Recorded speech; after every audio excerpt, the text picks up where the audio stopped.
তো হ্যাঁ, নমস্কার বন্ধুরা, কেমন আছো? আশা করি সকলেই ভালো আছো। প্রথমে আমার হাতে যে পাখির বাচ্চাটা দেখলে, আজকে আমি আর আমার একটা দাদা গেছিলাম নাজিরপুরে একটা দরকারি কাজের জন্য।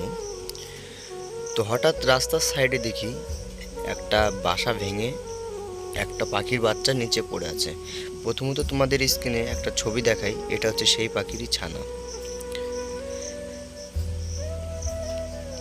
তো ছবিটাতে সবাই দেখলে এটা হচ্ছে গড়িয়াল পাখি। এটা আমাদের এখানে খুব বেশি দেখা যায় না।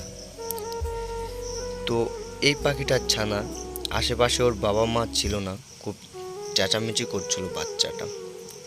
তো প্রথমে এক দিদিভাই পেয়েছিল, সেই দিদিভাইটা আমাকে বলল যে ভাই, পাখিটা তুমি নিয়ে যাও, না তো এক সাইডে রেখে দাও।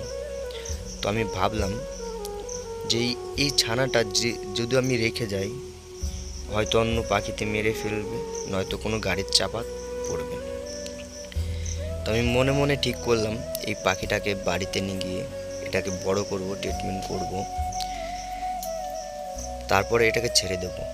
আর প্রথমেই ভিডিওতে তোমাদেরকে বলি, এগুলো হচ্ছে বন্য পশু পাখি, এইগুলো পোষা অপরাধ।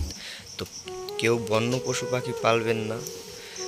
তো ভিডিওটা যদি ভালো লাগে তো লাইক কমেন্ট শেয়ার করে দেবে। তো চলো, আজকের মতো টাটা, বাই বাই।